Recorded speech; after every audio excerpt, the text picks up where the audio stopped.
Good morning, guys. Welcome back to Audi Fits. Today is Tuesday, the 29th of October. So the weekend was quite eventful. So we had obviously the Mexican GP. I was also at Comic-Con, and then yesterday I was at Whipsnade Zoo. So been out and about. Obviously the kids are on school holidays, half term, and so we have to entertain them as well. But yeah, had a good weekend off. The Mexican GP was actually quite good after Max got his 20-second penalty. I'm all for that. He deserves it. Yeah, I'm not going to get into it. Someone's going to just message me and say I'm a hater. But it is what it is. I mean, he drives hard. He's a good driver. But then there's limits and he just goes way over them. Anyway, today is going to be a bit of a different day. I've got a bit of diagnostics. I had to have an upgrade. But the upgrade's not on a car, so that's still yet to come. To start off today, I've got a C6 RS6. So this C6 RS6, absolute weapon. It's been here a few times. We've done a CarPlay upgrade on it. We've done a few different things. The car is in, so when it first came to us, it came in for diagnostic to find out what's going on with the boot lid. Now, if I press the button, it's a bit scary this. So it goes up. Okay, it's gone up. But then it doesn't want to come down. So like literally you can press it all you like and it won't come down. So you'd have to actually drag it down again, which is obviously bad for the motors. You really shouldn't be dragging this down. But if you do really small amounts of pressure and you can just slowly pull it down, it will come down. And that's basically how the owner has been having to deal with it. Now, see, that was weird. I dragged it down a bit and then pressed the button and it came down. Now, we've diagnosed it as faulty sensors within the two motors that sit under here. However, the sensors are inaccessible. They're built into the actual motor. So we've got a couple of motors. We're going to replace out for him and see what happens. Hopefully it fixes the issue and the boot lid will come down on its own accord. And you won't... See if I just... Oh, it just... Okay. That's the first time that's ever happened. Yeah, this thing is very temperamental. Yeah, it doesn't want to do it now. Oh. Yeah, this is a bit weird. I'm going to have to diagnose it. I'm going to have to go through, figure out what's what. I might just try to replace one of the modules and see if that actually does help. But the boot's been... The owner said that the boot hasn't worked in years. And all of a sudden, he said the other day, he pulled it a bit and then pressed the button and it started to do something, which is really strange. So... I want to figure out what's going on. So I was playing around with the motor as it going up and down and it started jittering and being funny. So I replaced out the motor and now it's so much smoother going up and down. And every time now, first press comes down. There was clearly a problem. Now, when it comes down, it slams. It's just, these cars just always do that. But every time now, it goes up, one press, comes back down. So all good. Right, so this one's good. The owner's here. We're going to hand the car back, and then I've got the odd one coming in next. Okay, so this is the next one in. Yeah, like I said, it's not a car. It's a 2017 VW Transporter. It's big. I mean, I've got it. I pushed it to the back wall over there, so that we've got enough room to work on the front of it. But yeah, it's big. It reminds me of Scooby-Doo's car. Something about it just says Scooby-Doo to me. The van is in for front parking sensors and front fog lights. So we're doing the parking sensors. That's something that we're supplying. But the owner has brought along this kit. He's left here.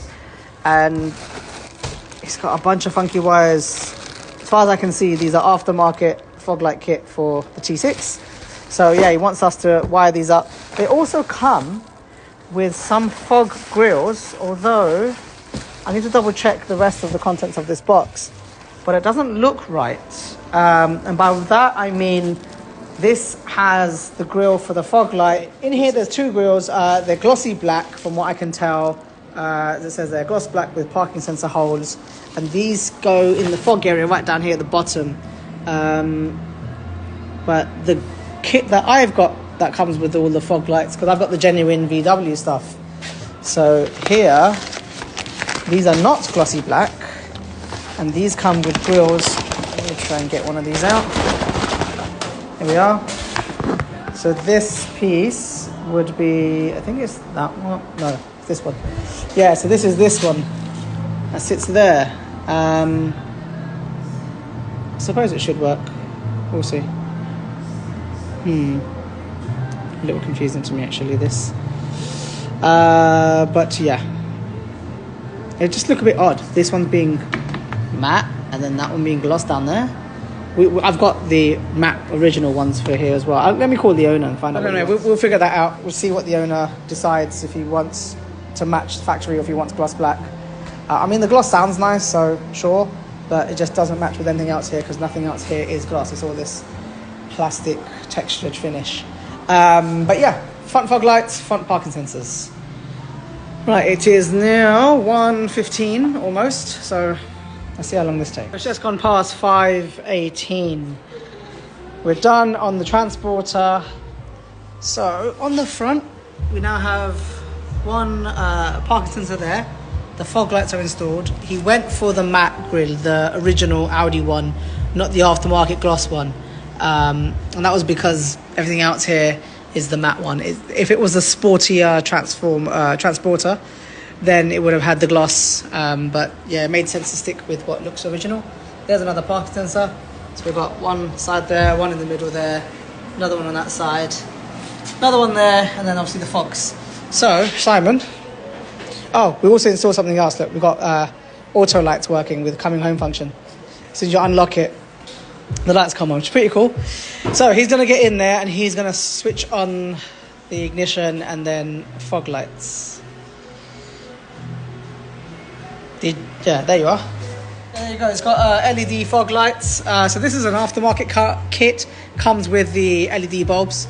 As like I said, this is a genuine VW trim, so that was easy. Fog light just sort of plugs into where it's meant to be, and then we wire it up to the new switch. So yeah, fogs installed. It actually looks quite decent, I ain't gonna lie. He's got upgraded bulbs in the headlights as well. So now, if I go inside, I'll swap out with him. We've got this new switch, so if I flick it back to auto, the factory switch didn't have an auto position, just had off, side light, and then low beam. This one has the new with the auto switch and the fog light switch, so you can go there and then pull out for fog, which all works properly. Part of the auto, this aftermarket kit came with a light sensor, which is down there. It's that little knobby thing there, so that picks up light coming through the windscreen, and if it thinks it's dark enough like it does now, it'll switch on the headlight. So yeah, all of that is working. That's the aftermarket kit. Now the bit that we did was the parking sensors. So now there's the new P button, and if I press it, it'll activate the sensor display there. It's that the number plate cover that I've gotten is tripping the middle one, but yeah, sensors are now displaying on screen and working properly, and that auto activates if you flick it into reverse as well. So yeah, all done. Not bad actually. Don't really do transport as much, but it wasn't too bad to work on. So anyway, this one can we'll call the owner, see how far he is, and hand back the van, and that's that. Done. Yeah, not bad for timing. Right.